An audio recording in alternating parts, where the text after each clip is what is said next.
병원 응급실의 하얀 형광등 불빛 아래 이정훈이 천천히 눈을 떴습니다. 56살 남성의 얼굴에는 아직 어지러움이 남아 있었습니다.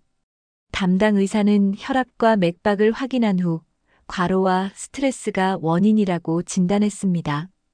다행히 큰 문제는 없었지만 조금만 늦었다면 위험할 뻔했다고 덧붙였습니다. 이정훈은 서서히 기억을 되짚어 봤습니다. 회사 화장실에서 갑자기 어지러워지며 쓰러진 것까지는 또렷했습니다. 그런데 그 후가 문제였습니다. 의사의 설명에 따르면 청소 담당 직원이 그를 발견해서 신고했다고 했습니다. 50대 중반의 여성으로 응급처치도 능숙하게 해주었다고 했습니다. 청소부에게 신세를 졌다는 사실이 이정훈에게는 불편했습니다. 하지만 그보다 더 이상한 건 쓰러졌을 때 누군가 자신을 돌보던 그 손길이 자꾸 떠오른다는 것이었습니다. 낯설지 않은 느낌, 어디선가 경험한 것 같은 따뜻함. 하지만 왜 그런 생각이 드는지는 알 수 없었습니다. 이 모든 우연이 단순한 사고에서 끝날지 아니면 더 큰 운명의 시작이 될지 아직 아무도 몰랐습니다. 만약 이 이야기의 전체가 궁금하시다면 구독 버튼을 눌러주세요. 사람들의 숨겨진 이야기를 매일 들려드리고 있습니다. 그럼 이 모든 일이 일어나기 전 평범했던 그날 아침으로 돌아가 보겠습니다. 한성제약. 국내 제약업계 상위 5손가락 안에 드는 회사였습니다. 그리고 그 정점에 이정훈이 있었습니다. 42층 회장실에서 아침 일정을 시작하는 그의 표정은 언제나 차분했습니다. 감정의 기복 없이 모든 일을 처리하는 것이 그의 스타일이었습니다. 이날도 마찬가지였습니다. 임원진과의 회의에서 신약 개발 현황을 점검했습니다. 현재 임상 3상에 진입한 항암제 2개와 당뇨 치료제 하나의 진행 상황을 꼼꼼히 확인했습니다. 이정훈의 질문은 직설적이었습니다. 예상 허가 시기, 경쟁사 대비 우위점, 예상 매출 규모. 감정적인 표현은 찾아볼 수 없었습니다. 회의 중간에 총무부장이 청소 용역업체 관련 안건을 올렸습니다. 청소비 연체로 인한 컴플레인이었습니다. 금액은 한 달치 1,000만 원 정도였습니다. 이정훈은 즉시 처리하라고 지시했습니다. 200만 원 때문에 회의 시간을 허비한다는 표현과 함께였습니다. 그에게 청소는 건물 유지를 위한 단순한 업무 중 하나였을 뿐입니다. 오후에는 연구소 시찰이 있었습니다. 신약 개발 현장을 직접 보는 것을 좋아하는 그였습니다. 연구원들은 그가 나타나면 긴장하곤 했지만 이정훈은 개의치 않았습니다. 화합물의 독성 테스트 일정을 확인하고 경쟁사보다 먼저 허가를 받아야 한다고 강조했습니다. 그의 경영 철학은 명확했습니다. 결과가 전부라는 것이었습니다. 저녁 늦게 사무실로 돌아온 이정훈은 하루 일정을 마무리했습니다. 미팅과 보고서로 가득한 하루였습니다. 56이라는 나이가 체력적으로 부담스럽다는 생각이 들기 시작했습니다. 화장실에서 찬물로 얼굴을 씻으려던 순간이었습니다. 갑작스럽게 어지러움이 밀려왔습니다. 시야가 흐려지고 다리에 힘이 빠졌습니다. 벽에 손을 짚으려 했지만 이미 늦었습니다. 그대로 바닥에 쓰러지며 의식을 잃었습니다. 얼마의 시간이 흘렀을까요? 화장실 문이 열리는 소리가 들렸습니다.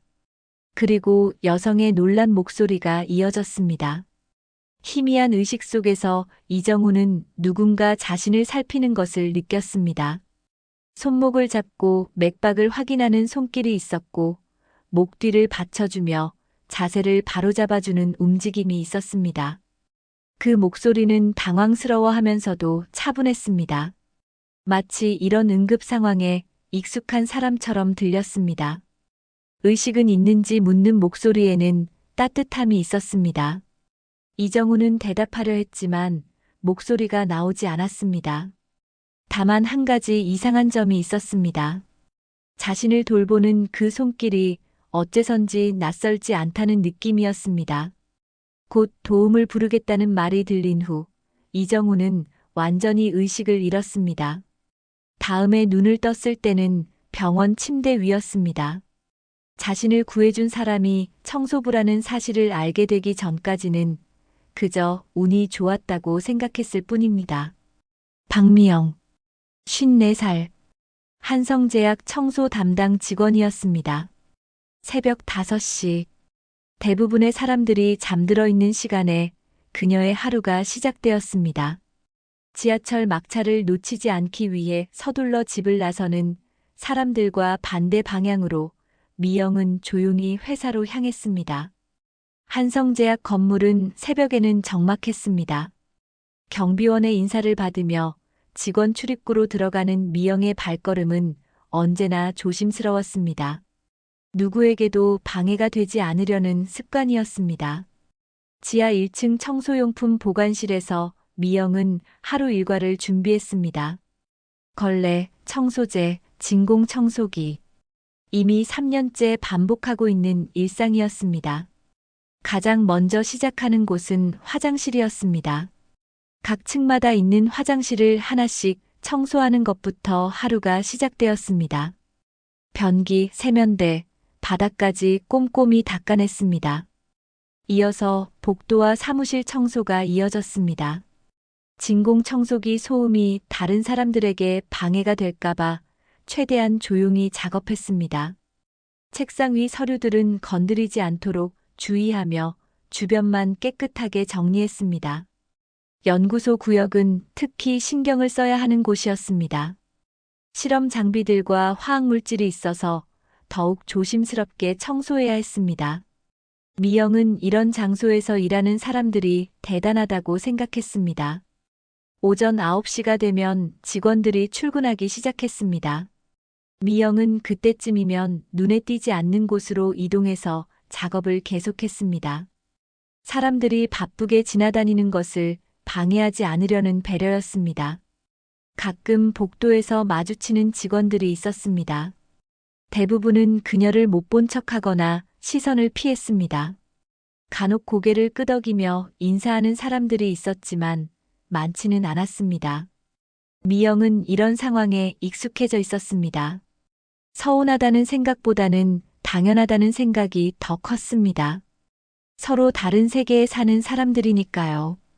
점심시간에는 구내식당 구석자리에서 혼자 식사했습니다. 다른 청소 담당 동료들과 함께 앉기도 했지만 대화는 많지 않았습니다. 각자 피곤했고 할 말도 많지 않았습니다. 오후에는 회의실과 임원진 사무실 청소가 있었습니다. 이런 곳에서는 더욱 조심스러웠습니다. 중요한 서류나 기밀 정보가 있을 수 있으니까요. 미영은 청소만 하고 다른 것은 보지 않으려고 노력했습니다. 저녁이 되면 대부분의 직원들이 퇴근했습니다. 그때부터 미영의 본격적인 청소가 시작되었습니다. 낮에 하지 못한 곳들을 꼼꼼히 정리하는 시간이었습니다. 야간 근무는 외로웠습니다. 넓은 건물에 혼자 있다 보면 적막함이 몰려왔습니다. 가끔 야근하는 직원들이 있었지만 그들과 대화할 기회는 거의 없었습니다. 밤늦게 집으로 돌아가는 길은 더욱 쓸쓸했습니다. 지하철 막차 시간에 맞춰 서둘러 집으로 향했습니다. 하루 종일 서 있느라 다리는 아팠지만 내일 또 반복될 일상을 생각하며 참았습니다. 집에 도착해서도 미영의 하루는 끝나지 않았습니다. 간단한 저녁을 준비하고 다음 날 준비를 마친 후에야 잠자리에 들 수 있었습니다. 이런 일상이 벌써 3년째였습니다. 힘들지만 포기할 수 없었습니다. 나이가 들어서 다른 일을 찾기도 어려웠고 무엇보다 이 일이라도 있어서 다행이라고 생각했습니다. 미영은 아무도 몰랐습니다. 자신이 매일 청소하는 그 건물에 자신의 인생을 바꿀 사람이 있다는 것을, 그리고 그 사람이 바로 옆을 지나다니고 있다는 것을 말입니다. 하지만 미영 자신도 모르고 있었습니다. 사실 자신이 그 사람을 이미 알아봤다는 것을. 다만 너무 많은 시간이 흘렀고 너무 많은 일들이 있었기에 확신하지 못하고 있을 뿐이었습니다. 병원에서 퇴원한 지 일주일이 지났습니다. 이정우는 평소와 다름없이 회사 업무에 매달렸습니다. 하지만 무언가 달라진 것이 있었습니다. 자신을 구해준 청소부에 대한 궁금증이었습니다. 의사의 말로는 응급처치를 능숙하게 해주었다고 했습니다. 일반적인 청소부가 그런 대처를 할 수 있을까 하는 의문이 들었습니다. 김비서에게 물어보니 그날 야간 근무를 한 청소 담당자는 박미영이라는 사람이었습니다. 3년 전부터 근무해온 성실한 직원이라고 했습니다. 그 외에는 특별한 정보가 없었습니다. 이정우는 그동안 청소부들을 의식해 본 적이 없었습니다. 그저 건물이 깨끗하게 유지되는 것만 확인했을 뿐입니다. 하지만 이제는 달랐습니다. 자신의 생명을 구해준 사람이 누구인지 알고 싶었습니다. 며칠 후 저녁, 이정우는 일찍 퇴근하는 대신 사무실에 남아 있었습니다. 야간 청소가 시작되는 시간을 기다리고 있었습니다. 핑계는 야근이었지만 실제로는 다른 목적이 있었습니다. 오후 9시쯤 복도 끝에서 청소 카트를 끌고 오는 사람이 보였습니다. 중년 여성이었습니다. 이정우는 사무실 문틈으로 조심스럽게 지켜봤습니다. 그 여성은 차분하고 꼼꼼하게 청소를 했습니다. 서류가 있는 책상은 건드리지 않으면서도 주변을 깨끗하게 정리했습니다. 움직임에는 경험에서 우러나온 숙련됨이 있었습니다. 이정우는 그 모습을 보며 생각했습니다. 저 사람이 자신을 구해준 박미영일까요? 거리상 얼굴을 자세히 볼 수는 없었지만 체격이나 나이대는 비슷해 보였습니다. 그때 청소부가 고개를 들었습니다. 복도 조명 아래에서 그 얼굴이 선명하게 드러났습니다. 이정우는 순간 숨이 멎는 것 같았습니다. 어디서 본 것 같은 얼굴이었습니다. 막연한 느낌이 아니라 분명히 기억 속 어딘가에 있는 얼굴이었습니다. 하지만 언제, 어디서 봤는지는 떠오르지 않았습니다. 청소부는 이정훈이 지켜보고 있다는 것을 모르는 듯 했습니다. 계속해서 성실하게 청소를 계속했습니다. 가끔 작은 소리로 무언가를 흥얼거리기도 했습니다. 그 순간 이정훈의 머릿속에 희미한 기억 하나가 스쳤습니다. 누군가 작은 목소리로 노래를 부르던 기억이었습니다. 하지만 구체적으로 무엇인지는 알 수 없었습니다. 청소부가 이정훈의 사무실 앞에 가까워졌습니다. 이정훈은 서둘러 자리에 앉아 서류를 펼쳤습니다. 들키고 싶지 않았습니다. 노크 소리가 났습니다.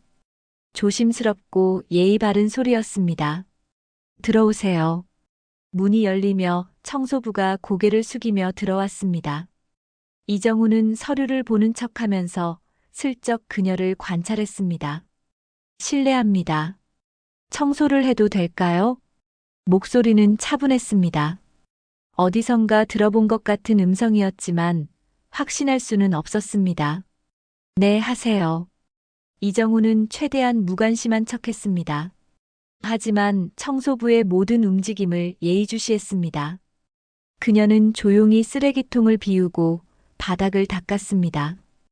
이정훈의 책상 주변을 청소할 때는 더욱 조심스러웠습니다. 서류나 물건을 건드리지 않으려고 노력하는 모습이 보였습니다.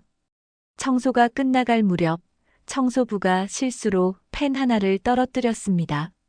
그녀는 재빨리 주워서 원래 자리에 놓았습니다. 그때 이정훈과 잠시 눈이 마주쳤습니다. 그 순간 이정훈은 확신했습니다. 이 사람이 자신을 구해준 박미영이라는 것을, 그리고 어디선가 분명히 본 적이 있는 얼굴이라는 것을. 하지만 청소부의 표정에서는 아무것도 읽을 수 없었습니다. 그저 실수에 대한 미안함만 있을 뿐이었습니다. 마치 이정훈을 처음 보는 사람처럼 행동했습니다. 죄송합니다. 작은 목소리로 사과한 후 청소부는 다시 일을 계속했습니다. 얼마 후 청소를 마치고 조용히 나갔습니다. 이정우는 혼자 남은 사무실에서 생각에 잠겼습니다. 분명히 어디서 본 얼굴이었습니다. 하지만 기억이 명확하지 않았습니다. 오래전 일이라서 그런지 아니면 다른 이유가 있는 건지 알 수 없었습니다. 그날 이후 이정우는 종종 야근을 핑계로 회사에 늦게까지 남아 있었습니다. 박미영을 다시 보기 위해서였습니다. 자신도 왜 그러는지 정확히 알 수 없었지만 그녀에 대한 궁금증이 계속 커져갔습니다. 그리고 박미영도 느끼고 있었습니다. 요즘 회장이 자주 야근을 한다는 것을, 그리고 가끔 자신을 지켜보는 것 같다는 느낌을. 하지만 그녀 역시 확신할 수는 없었습니다. 그 후 몇 주 동안 이정훈의 일상에는 작은 변화들이 일어났습니다. 박미영에 대한 관심이 커지면서 그동안 눈치채지 못했던 것들이 보이기 시작했습니다. 첫 번째로 발견한 것은 그녀의 세심함이었습니다. 다른 청소 담당자들과는 확연히 달랐습니다. 이정훈의 사무실을 청소할 때면 책상 위 서류들의 순서까지 기억해서 원래 자리에 정확히 놓아두었습니다. 어느 날은 이정훈이 일부러 펜을 삐뚤게 놓아두고 퇴근했습니다. 다음 날 아침 확인해 보니 펜은 제자리에 정리되어 있었지만 방향까지 원래대로 되어 있었습니다. 놀라운 기억력이었습니다. 또 다른 발견은 박미영이 청소하는 동안 가끔 흥얼거리는 노래였습니다. 이정훈은 야근을 핑계로 늦게까지 남아서 그 소리를 들었습니다. 오래된 가요였습니다. 80년대 후반에서 90년대 초반 즈음의 곡들이었습니다. 그런 노래들을 듣고 있으면 이정훈의 머릿속에 희미한 기억들이 떠올랐습니다. 대학 시절 어디선가 들었던 것 같은 멜로디들이었습니다. 하지만 구체적으로 언제, 어디서였는지는 기억나지 않았습니다. 박미영의 움직임에도 특별한 점이 있었습니다. 연구소 구역을 청소할 때의 모습이었습니다. 다른 청소 담당자들은 조심스러워하며 겉핥기식으로 청소했지만 박미영은 달랐습니다. 화학 실험 장비들을 다룰 때 그녀의 손길에는 익숙함이 있었습니다. 비커나 플라스크 같은 실험 도구들을 정리할 때도 마치 그것들이 무엇인지 알고 있는 것처럼 보였습니다. 어느 날 이정훈은 연구소에서 늦은 회의를 마치고 나오다가 박미영과 마주쳤습니다. 그녀는 실험실 청소를 하고 있었습니다. 이번에는 더 가까이에서 그녀의 모습을 볼 수 있었습니다. 박미영은 화학 후드 청소를 하고 있었습니다. 일반적인 청소부라면 그냥 겉면만 닦고 지나갔을 텐데 그녀는 내부까지 꼼꼼히 청소하고 있었습니다. 마치 그 장비의 중요성을 알고 있는 사람처럼 말입니다. 실례합니다. 이정훈이 지나가려고 하자 박미영이 조심스럽게 길을 비켜주었습니다. 그때 이정훈은 그녀의 손을 자세히 볼 수 있었습니다. 청소 일을 하는 사람치고는 손이 의외로 세련되어 보였습니다. 거칠어진 것은 사실이지만 뼈대나 손가락의 모양은 섬세했습니다. 마치 예전에는 다른 일을 했던 사람의 손 같았습니다. 며칠 후에는 더 흥미로운 일이 있었습니다. 이정훈이 사무실에서 혈압약을 찾고 있을 때였습니다. 서랍을 뒤지고 있는데 박미영이 청소를 위해 들어왔습니다. 혈압약을 찾고 계신가요? 박미영이 조심스럽게 물었습니다. 이정훈은 고개를 끄덕였습니다. 스트레스를 많이 받으시면 혈압이 오르기 쉬우니까 규칙적으로 드시는 게 좋습니다. 그 말에는 의학 상식이 담겨 있었습니다. 일반적인 청소부가 할 수 있는 말이 아니었습니다. 이정훈은 의아한 눈빛으로 그녀를 바라봤습니다. 의료진이셨나요? 아닙니다. 그냥 아는 분이 그런 증상이 있어서요. 박미영은 당황한 듯 대답했습니다. 그리고 서둘러 청소를 마치고 나갔습니다. 이정훈은 그날 밤 잠을 이루지 못했습니다. 박미영에 대한 의문이 점점 커져갔습니다. 응급처치에 능숙하고 실험 장비에 익숙하며 의학상식까지 갖추고 있는 청소부. 이상했습니다. 다음 날부터 이정우는 더욱 주의 깊게 박미영을 관찰했습니다. 그리고 또 다른 발견을 했습니다. 그녀가 걷는 자세였습니다. 청소 카트를 끌고 다닐 때는 어깨가 약간 구부정했지만 카트 없이 걸을 때는 달랐습니다. 등이 곧고 걸음걸이에 자신감이 있었습니다. 마치 예전에는 다른 신분이었던 사람처럼 보였습니다. 어느 저녁, 이정우는 박미영이 연구소 게시판을 유심히 보고 있는 모습을 발견했습니다. 신약 개발 관련 논문 요약이 게시된 게시판이었습니다. 일반인에게는 어려운 내용들이었습니다. 하지만 박미영은 그 내용을 읽고 있었습니다. 그것도 꽤 오래 집중해서 말입니다. 이정훈이 다가가자 그녀는 깜짝 놀라며 자리를 떠났습니다. 논문에 관심이 있으신가요? 이정훈이 물었지만 박미영은 대답하지 않고 고개만 저었습니다. 그리고 서둘러 다른 곳으로 이동했습니다.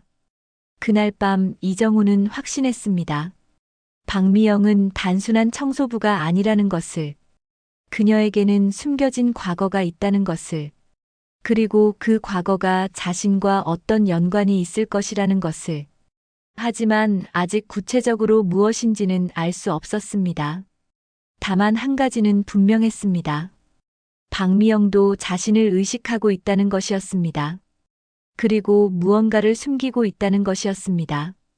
그날 저녁도 이정우는 야근을 핑계로 회사에 남아 있었습니다. 박미영에 대한 궁금증이 해소되지 않아서였습니다. 그녀의 정체에 대한 의문이 날이 갈수록 커져만 갔습니다. 오후 10시가 넘어서야 사무실이 조용해졌습니다. 대부분의 직원들이 퇴근하고 야간 청소가 시작되는 시간이었습니다. 이정우는 서류를 정리하는 척하면서 복도 쪽에 귀를 기울였습니다. 청소 카트가 굴러가는 소리가 들렸습니다. 그리고 이어서 작은 목소리로 무언가를 흥얼거리는 소리가 들려왔습니다. 박미영이었습니다. 이정우는 사무실 문을 살짝 열고 복도를 내다봤습니다. 박미영은 몇 개 사무실 떨어진 곳에서 청소를 하고 있었습니다. 평소처럼 작은 목소리로 노래를 부르고 있었습니다. 하지만 오늘의 노래는 달랐습니다. 이정훈이 들어본 적이 있는 곡이었습니다.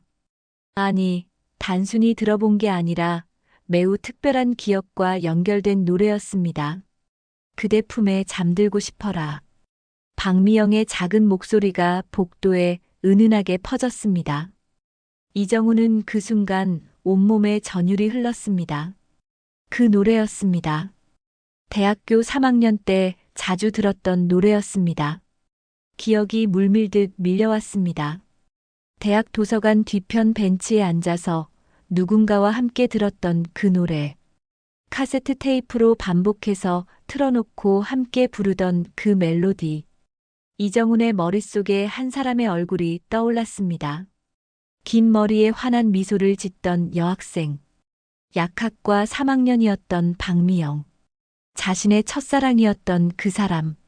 아니야. 설마. 이정훈은 중얼거렸습니다. 하지만 박미영이 부르는 노래는 계속 이어졌습니다. 그리고 그 목소리는 점점 더 친숙하게 들렸습니다. 30년 전 그 목소리. 도서관에서, 학교 뒤편에서, 카페에서 함께 노래를 부르던 그 목소리와 너무나 비슷했습니다. 세월이 흘러 조금 변했지만 근본적인 톤은 그대로였습니다. 이정우는 사무실에서 나와 복도로 걸어갔습니다. 박미영에게 가까이 다가가고 싶었습니다. 그 얼굴을 다시 한번 제대로 보고 싶었습니다. 하지만 발걸음을 옮기자마자 박미영이 노래를 멈췄습니다. 이정훈의 발소리를 들은 것 같았습니다. 그녀는 재빨리 청소에만 집중하는 모습을 보였습니다. 실례합니다. 이정훈이 다가가자 박미영이 조심스럽게 인사했습니다. 하지만 그녀는 고개를 들지 않았습니다. 마치 이정훈과 눈을 마주치는 것을 피하려는 것 같았습니다. 아까 부르신 노래가 뭔지 알 수 있을까요? 이정훈이 조심스럽게 물었습니다. 박미영은 잠시 당황하는 기색을 보였습니다. 그냥 오래된 노래입니다. 80년대 말 노래죠? 나이팅게일의 곡이었던 것 같은데. 잘 모르겠습니다. 박미영의 대답은 짧았습니다. 그리고 여전히 고개를 들지 않았습니다.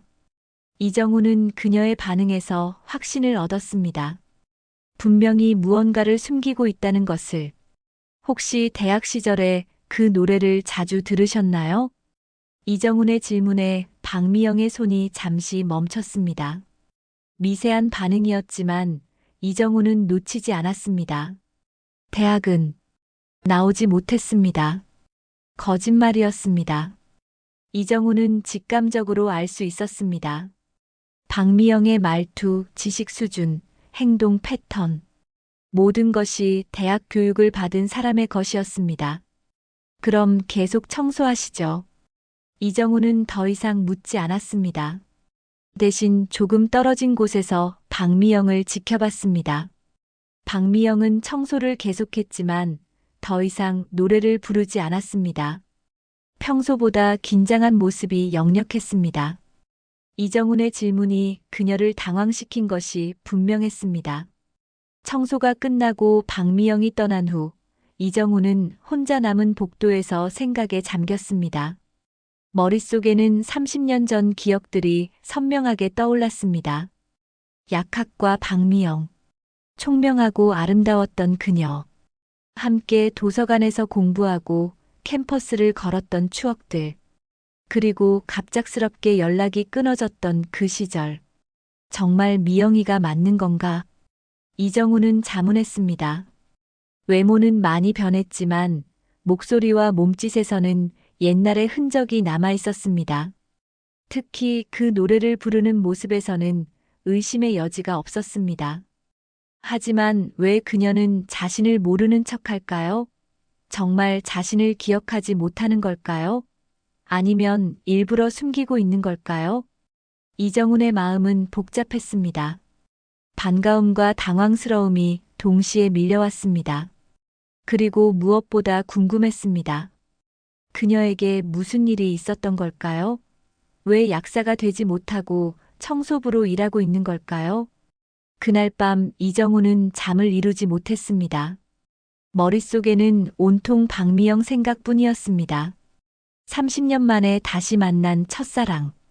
하지만 너무나 다른 모습으로 나타난 그녀. 이제 이정훈은 확신했습니다. 그 청소부가 바로 자신의 대학 시절 연인이었던 박미영이라는 것을. 하지만 동시에 새로운 의문이 생겼습니다. 과연 그녀도 자신을 기억하고 있을까요? 그리고 왜 이런 상황이 된 걸까요? 그날 저녁도 이정훈은 야근을 핑계로 회사에 남아 있었습니다. 박미영에 대한 궁금증이 해소되지 않아서였습니다.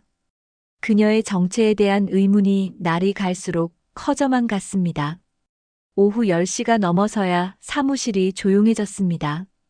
대부분의 직원들이 퇴근하고 야간 청소가 시작되는 시간이었습니다. 이정훈은 서류를 정리하는 척하면서 복도 쪽에 귀를 기울였습니다. 청소 카트가 굴러가는 소리가 들렸습니다. 그리고 이어서 작은 목소리로 무언가를 흥얼거리는 소리가 들려왔습니다. 박미영이었습니다. 이정훈은 사무실 문을 살짝 열고 복도를 내다봤습니다. 박미영은 몇 개 사무실 떨어진 곳에서 청소를 하고 있었습니다. 평소처럼 작은 목소리로 노래를 부르고 있었습니다. 하지만 오늘의 노래는 달랐습니다. 이정훈이 들어본 적이 있는 곡이었습니다. 아니, 단순히 들어본 게 아니라 매우 특별한 기억과 연결된 노래였습니다. 그대 품에 잠들고 싶어라. 박미영의 작은 목소리가 복도에 은은하게 퍼졌습니다. 이정훈은 그 순간 온몸에 전율이 흘렀습니다. 그 노래였습니다. 대학교 3학년 때 자주 들었던 노래였습니다. 기억이 물밀듯 밀려왔습니다. 대학 도서관 뒤편 벤치에 앉아서 누군가와 함께 들었던 그 노래. 카세트 테이프로 반복해서 틀어놓고 함께 부르던 그 멜로디. 이정훈의 머릿속에 한 사람의 얼굴이 떠올랐습니다. 긴 머리에 환한 미소를 짓던 여학생. 약학과 3학년이었던 박미영. 자신의 첫사랑이었던 그 사람. 아니야. 설마. 이정훈은 중얼거렸습니다. 하지만 박미영이 부르는 노래는 계속 이어졌습니다. 그리고 그 목소리는 점점 더 친숙하게 들렸습니다. 30년 전 그 목소리. 도서관에서, 학교 뒤편에서, 카페에서 함께 노래를 부르던 그 목소리와 너무나 비슷했습니다. 세월이 흘러 조금 변했지만 근본적인 톤은 그대로였습니다. 이정훈은 사무실에서 나와 복도로 걸어갔습니다. 박미영에게 가까이 다가가고 싶었습니다. 그 얼굴을 다시 한번 제대로 보고 싶었습니다. 하지만 발걸음을 옮기자마자 박미영이 노래를 멈췄습니다. 이정훈의 발소리를 들은 것 같았습니다. 그녀는 재빨리 청소에만 집중하는 모습을 보였습니다. 실례합니다. 이정훈이 다가가자 박미영이 조심스럽게 인사했습니다. 하지만 그녀는 고개를 들지 않았습니다. 마치 이정훈과 눈을 마주치는 것을 피하려는 것 같았습니다. 아까 부르신 노래가 뭔지 알 수 있을까요? 이정훈이 조심스럽게 물었습니다. 박미영은 잠시 당황하는 기색을 보였습니다. 그냥 오래된 노래입니다. 80년대 말 노래죠? 나이팅게일의 곡이었던 것 같은데. 잘 모르겠습니다. 박미영의 대답은 짧았습니다. 그리고 여전히 고개를 들지 않았습니다. 이정훈은 그녀의 반응에서 확신을 얻었습니다. 분명히 무언가를 숨기고 있다는 것을. 혹시 대학 시절에 그 노래를 자주 들으셨나요? 이정훈의 질문에 박미영의 손이 잠시 멈췄습니다. 미세한 반응이었지만 이정훈은 놓치지 않았습니다. 대학은 나오지 못했습니다. 거짓말이었습니다. 이정훈은 직감적으로 알 수 있었습니다. 박미영의 말투, 지식 수준, 행동 패턴. 모든 것이 대학 교육을 받은 사람의 것이었습니다. 그럼 계속 청소하시죠. 이정훈은 더 이상 묻지 않았습니다. 대신 조금 떨어진 곳에서 박미영을 지켜봤습니다. 박미영은 청소를 계속했지만 더 이상 노래를 부르지 않았습니다. 평소보다 긴장한 모습이 역력했습니다. 이정훈의 질문이 그녀를 당황시킨 것이 분명했습니다. 청소가 끝나고 박미영이 떠난 후 이정훈은 혼자 남은 복도에서 생각에 잠겼습니다. 머릿속에는 30년 전 기억들이 선명하게 떠올랐습니다. 약학과 박미영. 총명하고 아름다웠던 그녀. 함께 도서관에서 공부하고 캠퍼스를 걸었던 추억들. 그리고 갑작스럽게 연락이 끊어졌던 그 시절. 정말 미영이가 맞는 건가? 이정훈은 자문했습니다. 외모는 많이 변했지만 목소리와 몸짓에서는 옛날의 흔적이 남아 있었습니다. 특히 그 노래를 부르는 모습에서는 의심의 여지가 없었습니다. 하지만 왜 그녀는 자신을 모르는 척할까요? 정말 자신을 기억하지 못하는 걸까요? 아니면 일부러 숨기고 있는 걸까요? 이정훈의 마음은 복잡했습니다. 반가움과 당황스러움이 동시에 밀려왔습니다. 그리고 무엇보다 궁금했습니다. 그녀에게 무슨 일이 있었던 걸까요? 왜 약사가 되지 못하고 청소부로 일하고 있는 걸까요? 그날 밤 이정훈은 잠을 이루지 못했습니다. 머릿속에는 온통 박미영 생각뿐이었습니다. 30년 만에 다시 만난 첫사랑. 하지만 너무나 다른 모습으로 나타난 그녀. 이제 이정훈은 확신했습니다. 그 청소부가 바로 자신의 대학 시절 연인이었던 박미영이라는 것을. 하지만 동시에 새로운 의문이 생겼습니다. 과연 그녀도 자신을 기억하고 있을까요? 그리고 왜 이런 상황이 된 걸까요? 그날 밤 집으로 돌아간 이정훈은 오래된 앨범을 꺼냈습니다. 대학 시절 사진들이 가득 담긴 앨범이었습니다. 먼지가 쌓인 채로 수년간 방치되어 있던 것들이었습니다. 페이지를 넘기며 그 시절을 떠올렸습니다. 80년대 후반 대학교 3학년 때였습니다. 경영학과였던 이정훈과 약학과였던 박미영이 만난 것은 교양 수업에서였습니다. 한 장의 사진에서 손이 멈췄습니다. 대학 축제 때 찍은 사진이었습니다. 젊은 이정훈 옆에 환하게 웃고 있는 여학생이 있었습니다. 긴 머리를 양쪽으로 묶고 꽃무늬 원피스를 입은 박미영이었습니다. 이정훈은 그 얼굴을 유심히 봤습니다. 30년이 지나면서 많이 변했지만 눈매와 미소는 그대로였습니다. 회사에서 본 청소부 박미영과 같은 사람이 맞았습니다. 다른 사진들도 확인했습니다. 도서관에서 함께 공부하는 모습, 캠퍼스 벤치에서 나란히 앉아 있는 모습. 모든 사진 속의 박미영이 지금의 그녀와 일치했습니다. 특히 한 장의 사진이 결정적이었습니다. 박미영이 카세트 플레이어를 들고 있는 사진이었습니다. 바로 그 나이팅게일의 테이프였습니다. 둘이 함께 즐겨 듣던 그 음악이었습니다. 역시 미영이가 맞아. 이정훈은 확신했습니다. 더 이상 의심할 여지가 없었습니다.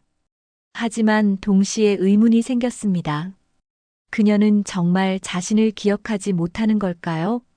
다음 날부터 이정훈은 더욱 세심하게 박미영을 관찰했습니다. 그리고 몇 가지 이상한 점들을 발견했습니다.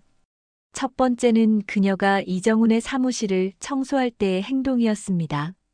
다른 사무실과는 달리 유독 오래 머물렀습니다. 필요 이상으로 꼼꼼하게 청소했습니다.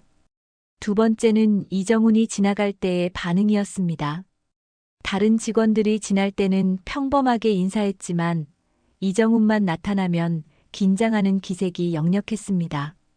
세 번째는 가장 결정적이었습니다. 어느 날 이정훈이 일부러 사진 한 장을 책상 위에 놓아두었습니다. 대학 시절 자신의 사진이었습니다. 미영과 함께 찍은 사진은 아니었지만 그 시절 이정훈의 모습이 선명하게 나온 사진이었습니다. 다음 날 아침 확인해 보니 사진의 위치가 미묘하게 바뀌어 있었습니다. 누군가 그 사진을 유심히 봤다는 증거였습니다. 그리고 그 누군가는 박미영일 가능성이 높았습니다. 며칠 후 이정훈은 더욱 직접적인 실험을 해봤습니다. 박미영이 청소하는 시간에 맞춰 복도에서 전화 통화를 했습니다. 일부러 큰 소리로 대학교 동창 이름들을 언급했습니다. 그래, 경영학과 3학년 때 같은 과였던 김철수 말이야. 박미영의 청소 속도가 눈에 띄게 느려졌습니다. 분명히 듣고 있었습니다. 약학과에 미영이라는 친구가 있었는데 그 순간 박미영이 걸레를 떨어뜨렸습니다. 그리고 재빨리 주워 담으며 다른 곳으로 이동했습니다. 명백한 반응이었습니다. 이정훈은 확신했습니다. 박미영은 자신을 기억하고 있다는 것을, 그리고 일부러 모르는 척하고 있다는 것을. 하지만 왜 그럴까요? 왜 자신을 피하고 있는 걸까요? 이정훈의 머릿속에는 대학 시절 마지막 기억이 떠올랐습니다. 4학년이 되기 직전 박미영과의 연락이 갑자기 끊어졌던 때였습니다. 이유도 모른 채 그녀는 사라졌고 다시는 만날 수 없었습니다. 그때는 단순히 자연스럽게 헤어진 것이라고 생각했습니다. 대학생들의 풋사랑이 끝난 것이라고 여겼습니다. 하지만 지금 생각해보니 뭔가 이상했습니다. 갑작스럽게 연락이 끊어진 것도 그렇고 공통 친구들도 그녀의 소식을 전혀 모른다고 했던 것도 그랬습니다. 마치 의도적으로 모든 연결고리를 끊어버린 것 같았습니다. 그때 무슨 일이 있었던 걸까? 이정훈은 궁금했습니다. 그리고 지금 왜 이런 상황이 된 건지도 알고 싶었습니다. 똑똑했던 그녀가 왜 약사가 되지 못하고 청소부로 일하고 있는지 말입니다. 며칠 후 이정훈은 결정적인 순간을 목격했습니다. 박미영이 자신의 사진을 몰래 보고 있는 모습이었습니다. 그날 밤늦게 사무실에서 나오는데 복도에서 작은 불빛이 보였습니다. 누군가 야간 청소를 하고 있었습니다. 조심스럽게 다가가 보니 박미영이었습니다. 그런데 그녀는 청소를 하고 있지 않았습니다. 이정훈의 사무실 문 앞에 서서 유리창 너머로 안을 보고 있었습니다. 책상 위에 놓인 사진을 바라보고 있었습니다. 그 표정에는 그리움과 슬픔이 동시에 담겨 있었습니다. 마치 오랫동안 묻어두었던 감정이 다시 살아나는 것 같았습니다. 이정훈은 숨을 죽이고 그 모습을 지켜봤습니다. 박미영은 한참 동안 그 자리에 서 있었습니다. 그리고 작은 한숨을 쉬며 고개를 돌렸습니다. 그 순간 이정훈과 눈이 마주쳤습니다. 박미영은 깜짝 놀라며 얼어붙었습니다. 이정훈도 마찬가지였습니다. 잠시 침묵이 흘렀습니다.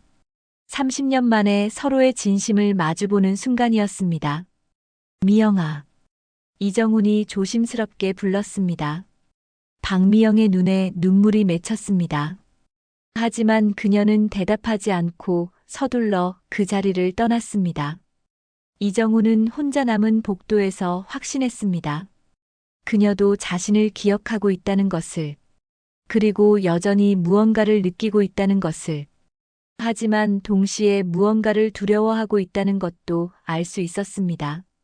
그날 이후 며칠 동안 이정훈과 박미영은 서로를 의식하면서도 피하는 기묘한 상황이 계속됐습니다. 이정훈은 그녀와 대화하고 싶었지만 박미영은 더욱 조심스럽게 그를 피했습니다. 어느 금요일 저녁, 이정훈은 더 이상 참을 수 없었습니다. 박미영이 청소를 마치고 나가려는 순간 그녀를 불러 세웠습니다. 잠깐만요. 박미영의 발걸음이 멈췄습니다. 하지만 돌아보지는 않았습니다. 우리 얘기 좀 할 수 있을까요? 할 얘기가 없습니다. 박미영의 대답은 짧았습니다. 하지만 그 목소리에는 떨림이 있었습니다.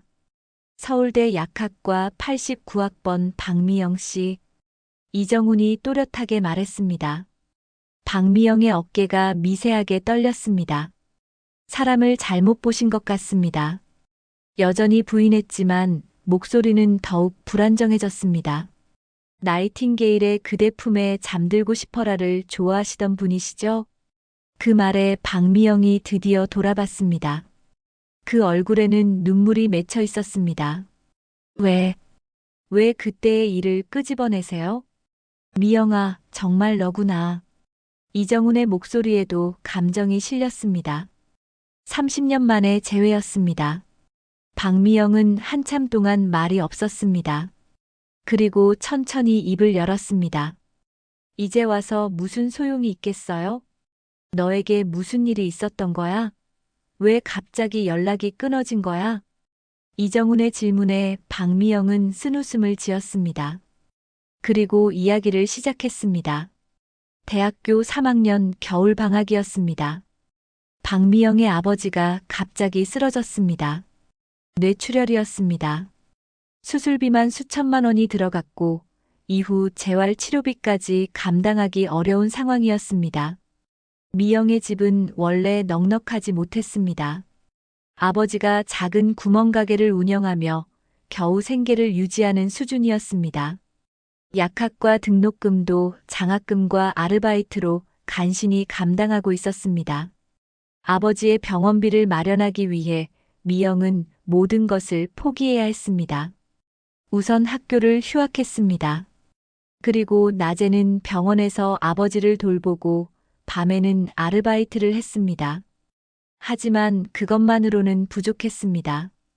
결국 등록금을 위해 모아둔 적금도 모두 깨야 했고 복학은 포기해야 하는 상황이 되었습니다. 그때 미영은 결정을 내렸습니다. 이정훈에게는 아무 말도 하지 않기로 한 것입니다. 왜 말하지 않았어? 내가 도와줄 수 있었는데. 도와준다고요? 당신도 그때 대학생이었잖아요. 무슨 수로 도와줄 수 있었겠어요? 박미영의 말이 맞았습니다. 당시 이정훈도 평범한 대학생이었습니다. 용돈도 넉넉하지 않았고 미영의 집안 사정을 해결해 줄 능력은 없었습니다. 그래도 뭐요? 그래서 더 말할 수 없었어요. 당신에게 짐이 되고 싶지 않았거든요. 미영은 당시 이정훈이 성실하고 똑똑한 학생이라는 것을 알고 있었습니다. 졸업 후 좋은 직장에 들어갈 가능성이 높다는 것도 알았습니다. 반면 자신은 학업을 포기해야 하는 상황이었습니다. 당신은 미래가 있는 사람이었어요. 나는 그렇지 못했고요. 미영은 이정훈의 미래에 걸림돌이 되고 싶지 않았습니다. 그래서 조용히 사라지기로 결정했습니다. 연락처도 바꾸고 공통 친구들과도 연락을 끊었습니다. 그래서 졸업하지 못한 거야? 네. 아버지 간병하느라 복학할 기회를 놓쳤어요. 그 후에는 다시 시작하기가 어려웠어요. 아버지는 결국 2년 후에 돌아가셨습니다. 하지만 그때까지의 치료비로 집안은 완전히 망가졌습니다. 미영은 어머니와 함께 빚을 갚으며 살아야 했습니다. 20대 후반에 결혼도 했습니다. 평범한 직장인과였습니다. 하지만 그 결혼도 오래가지 못했습니다. 경제적 어려움과 성격 차이로 3년 만에 이혼했습니다. 그 후 미영은 혼자서 살아왔습니다. 청소, 식당, 공장 등 닥치는 대로 일을 했습니다. 나이가 들면서 선택할 수 있는 일도 점점 줄어들었습니다. 그렇게 힘들게 살아온 거구나. 이정훈의 목소리에는 죄책감이 묻어 있었습니다. 죄책감 느끼지 마세요. 제 선택이었으니까요. 하지만 내가 알았다고 해서 달라질 게 있었을까요? 당신도 그때는 아무것도 가진 게 없었잖아요. 박미영의 말이 맞았습니다. 당시 이정훈이 아무리 도우려고 해도 근본적인 해결책은 될 수 없었을 것입니다. 그럼 지금 내가 이렇게 됐는데도 여전히 그런 생각이야? 이정훈이 조심스럽게 물었습니다. 박미영은 잠시 망설이다가 대답했습니다. 지금은 더욱 그래요. 당신은 성공했고 저는 이 모양이잖아요. 그런 건 중요하지 않아. 중요해요. 아주 중요해요. 박미영의 목소리에는 체념이 섞여 있었습니다. 당신이 회장님이고 저는 청소부예요. 이게 현실이에요. 30년 전에 제가 내린 판단이 틀리지 않았다는 걸 보여주는 거죠. 그 말에 이정훈은 할 말을 잃었습니다. 사회적 지위의 차이는 분명한 현실이었습니다. 하지만 그때 우리가 함께했던 시간들은 진짜였잖아. 그래서 더 아픈 거예요. 박미영의 눈에서 눈물이 흘렀습니다. 그 시간들이 진짜였기 때문에 지금 이 상황이 더 견디기 어려워요. 차라리 아무것도 기억하지 못한다면 좋겠어요. 이정훈은 그제야 이해했습니다. 왜 그녀가 자신을 피하려고 했는지, 왜 모른 척 하려고 했는지를. 그리고 동시에 깨달았습니다. 자신이 지금의 자리에 올 수 있었던 것도 어쩌면 그때 박미영이 내린 선택 때문일지도 모른다는 것을. 만약 그녀의 어려운 상황을 알았다면 자신도 학업에 집중하지 못했을 수도 있었습니다. 시퀀스 8 감동의 재회. 그날 밤 대화 이후 이정훈과 박미영은 서로 다른 마음으로 집에 돌아갔습니다. 이정훈은 죄책감과 안타까움에 잠을 이루지 못했고 박미영은 오랫동안 묻어두었던 감정들이 다시 살아나는 것을 느꼈습니다. 다음 주부터 두 사람 사이의 분위기는 조금씩 달라졌습니다. 더 이상 서로를 피하지도 모른 척하지도 않았습니다.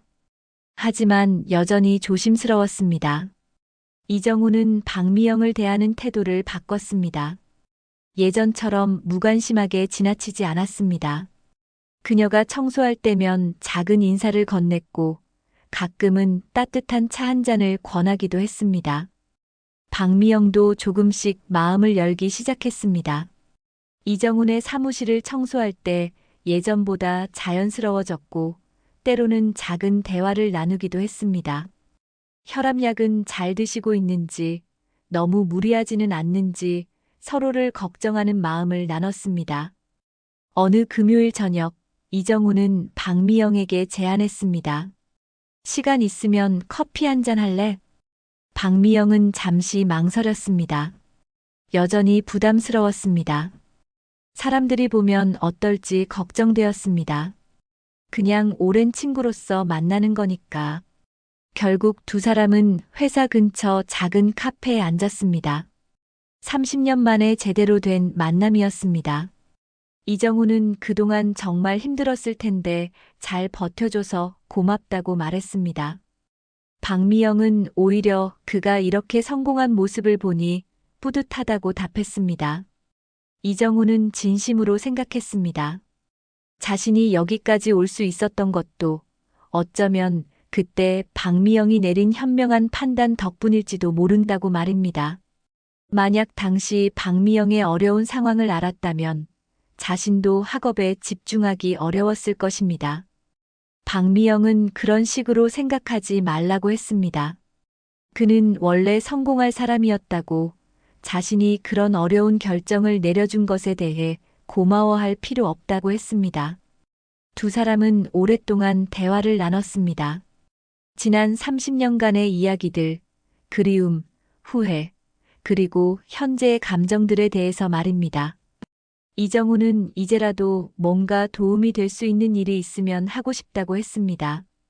하지만 박미영은 이미 충분하다고 답했습니다. 이렇게 다시 만날 수 있고 서로의 마음을 확인할 수 있는 것만으로도 충분하다고 했습니다. 박미영의 말에는 체념이 아닌 수용이 있었습니다. 현실을 인정하되 그 안에서 할 수 있는 최선을 다하겠다는 의지였습니다. 이정우는 그의 자리에서, 자신은 자신의 자리에서 최선을 다하면 된다고 했습니다. 그 후 며칠 뒤 이정우는 회사 청소 담당 부서에 특별 지시를 내렸습니다. 청소 직원들의 근무 환경을 개선하고 복지 혜택을 늘리라는 내용이었습니다. 박미영을 직접적으로 도울 수는 없었지만 그녀와 같은 처지에 있는 사람들에게는 도움이 될 수 있었습니다. 이정훈 나름의 방식이었습니다. 박미영도 변화했습니다. 예전보다 당당해졌고 일에 대한 자부심도 생겼습니다. 자신의 일이 비록 작은 것이지만 의미 있는 것이라고 생각하게 되었습니다. 어느 날 저녁 두 사람은 회사 옥상 정원에서 우연히 마주쳤습니다. 이정우는 잠시 바람을 쐬러 올라왔고 박미영은 옥상 청소를 마치고 내려가려던 참이었습니다. 석양이 지고 있었습니다. 도시의 불빛들이 하나둘 켜지기 시작했습니다. 예쁘죠? 박미영이 먼저 말을 걸었습니다. 응, 정말 예뻐.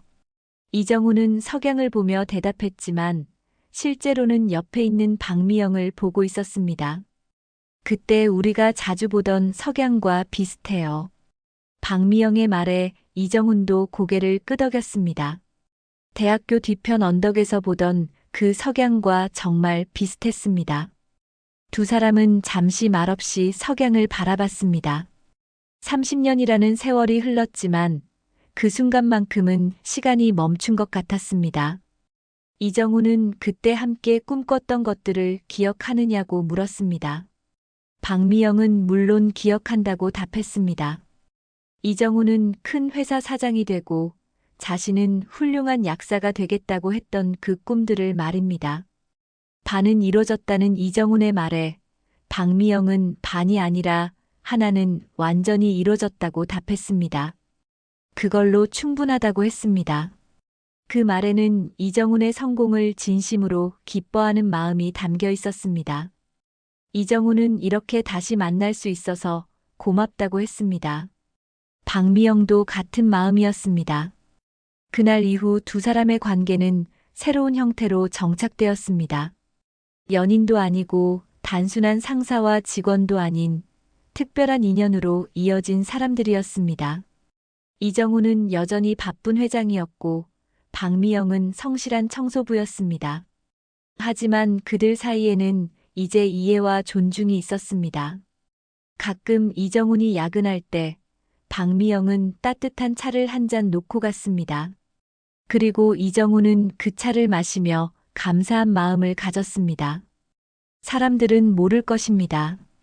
성공한 회장과 평범한 청소부 사이에 어떤 이야기가 있었는지, 그들이 서로에게 얼마나 소중한 존재인지 말입니다. 하지만 그것이 중요한 걸까요? 세상의 시선보다는 서로를 이해하고 존중하는 마음이 더 중요한 것 아닐까요? 사랑에는 여러 가지 형태가 있습니다. 함께하는 사랑도 있고, 멀리서 지켜보는 사랑도 있습니다.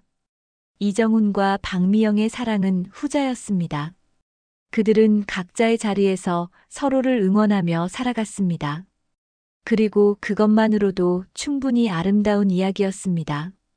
진정한 사랑이란 무엇일까요? 함께하는 것일까요? 아니면 상대방의 행복을 진심으로 바라는 것일까요? 이정훈과 박미영의 이야기를 어떻게 보셨는지 궁금합니다. 댓글로 감상을 나눠주세요. 구독과 알림 설정을 하시면 한바탕 인생이 가져오는 숨겨진 인생 이야기를 바로 받아보실 수 있습니다. 그럼 다음 이야기로 뵙겠습니다. 감사합니다.